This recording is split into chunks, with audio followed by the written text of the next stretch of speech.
ज्ञान है वो एक व्यवहारिक ज्ञान होता है। जैसे ये मनुष्य है, ये पशु है, ये पक्षी है, ये फलाना पद वाला है, ये फलाना इस योग्यता वाला है इत्यादि, ये है व्यवहारिक ज्ञान।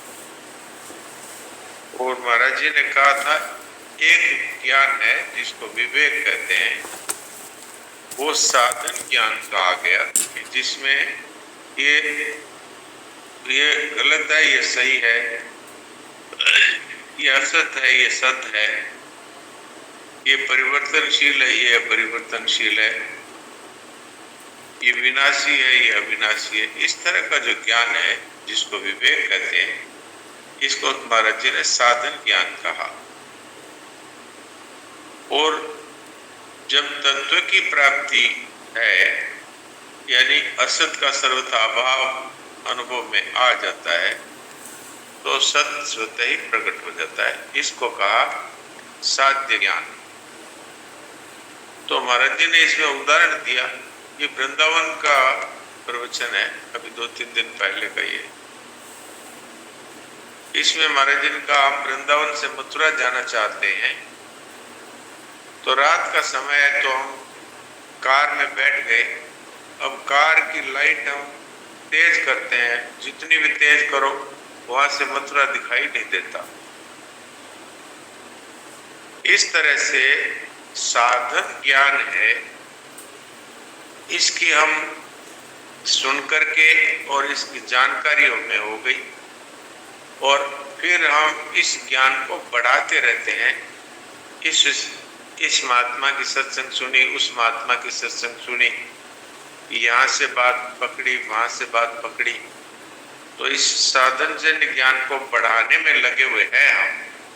लेकिन जैसे कार की लाइट तेज कितनी भी कर दो मथुरा नहीं दिखती, ऐसे इस साधन जन्य ज्ञान को हम कितना ही सीखते रहें तो हमें अपना लक्ष्य, अपनी मंजिल नहीं मिलती। तो इसके लिए क्या करें?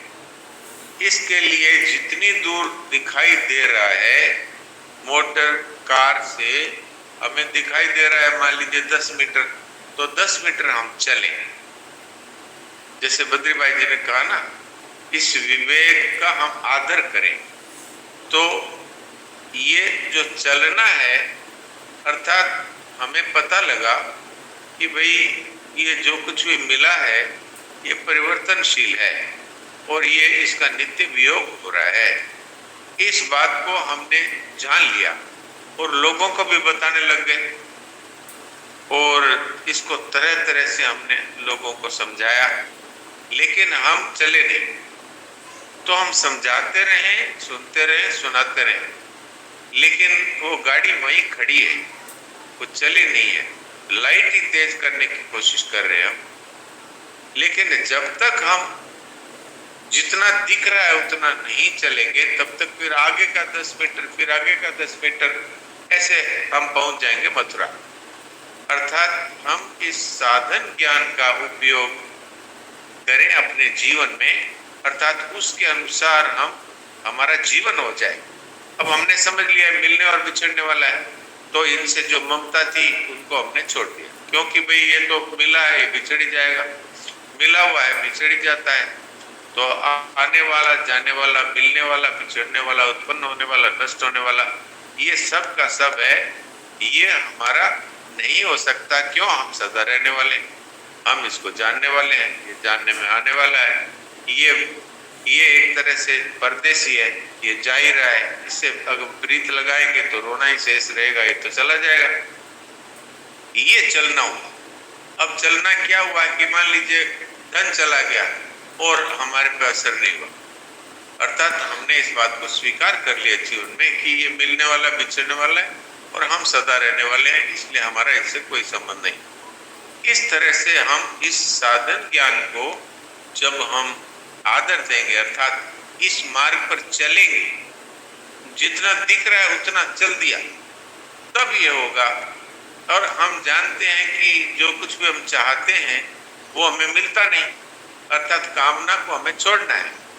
तो अगर हम कामना को जीवन में से निकाल देंगे, तब तो हम उतने चल पड़े उतने आगे, तो फिर क्या होगा, रास्ता कट के लक्ष्य की प्राप्ति हो जाएगी। लेकिन हम खाली लाइट ही बढ़ाते रहें तो मथुरा नहीं पहुंच पाएंगे, मथुरा दिखेगी भी नहीं। लेकिन यदि हम जितना हमने समझा उतना जीवन में उतार लिया, फिर जितना आगे समझा उतना फिर जीवन में उतार लिया, तो हम लक्ष्य अर्थात अपने स्वरूप तक स्वतः ही पहुंच जाएंगे। क्योंकि वास्तव में तो संसार से संबंध विच्छेद पहले से है, पर हमने इसको स्वीकार कर लिया कि नहीं, धन अच्छा है, ये परिवार हमारा है, ये जमीन हमारी है, जबकि वास्तव में वो बिछड़ रही है। तो हमारी कैसे हुई, हम सदा रहने वाले हैं। तो इस तरह से इस विवेक का आदर करना, अर्थात जितना हमने जाना उतना हम चल दिए। अब साधक का वास्तविक अर्थ क्या है? सुबह दोपहर हमने कुछ माला फेरी और कुछ पाठ किया, और फिर बाकी टाइम में हम उसी तरह से झूठ भी बोल रहे हैं और किसी का हक भी ले रहे हैं। तो हमने सिर्फ लाइट को बढ़ाया, लेकिन हम चले नहीं उस रास्ते। तो जब तक हम चलेंगे नहीं तब तक हमें इस वास्तविकता का अनुभव नहीं होगा, अर्थात वो मंजिल हमें नहीं मिल पाएगी। ये महाराज जी ने अभी 2-3 दिन पहले प्रातः काल के सत्संग में कहा था। तो अभी जो मोहन भाई जी का प्रश्न था, और फिर कपूरिया जी ने भी इस विषय में यही कहा कि आखिर बात क्या है, इस पे कैसे इस पे चले। तो इसका कहने का तात्पर्य है कि जो हमने समझा है उसको वही हमारा जीवन हो। ये नहीं कि हाँ सुन लिया और फिर हाँ हम समझ गए।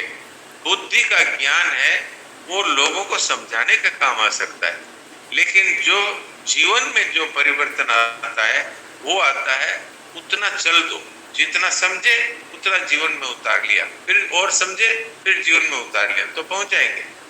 तो वास्तव में तो जो पहले से है उसी की प्राप्ति करनी है। इसमें मेहनत नहीं है। आज यदि हमने ये कहा कि ये बिछड़ने वाला मेरा नहीं है, तो इसका अभ्यास करना नहीं है कि बिछड़ रहा है मेरा नहीं है, बिछड़ रहा है मेरा नहीं है। इस पे चलना है, अर्थात इसको जीवन में धारण कर लेना है कि अब अगर धन जाता है तो वास्तव में ये जो मिलने वाली चीज है वो बिछड़ रही है, इससे हमारा कोई हानि लाभ नहीं है। आ जाता है तो उससे सेवा कर दो, चला जाता है तो जिसकी थी उसने ले ली, भगवान ने दी थी भगवान ने ले ली। चाहे कोई व्यक्ति बिछड़ जाए परिवार का, चाहे कोई वस्तु चली जाए, चाहे ये शरीर ही चला जाए, तो हमारा है नहीं। शरीर वास्तव में संसार की वस्तु है। अगर हमने ममता छोड़ना है, इसको हमने सुना और फिर जीवन में नहीं उतारा, तो फिर ये हमारे काम नहीं आता। तो ये है मूल बात। तो अगर इसमें कुछ सुधार हुआ है समझ में तो बड़े आनंद की बात है, और नहीं तो जय हो डॉक्टर साहब, जय हो। बहुत अच्छा बताया। मेरा अपना ही आज सुबह जैसे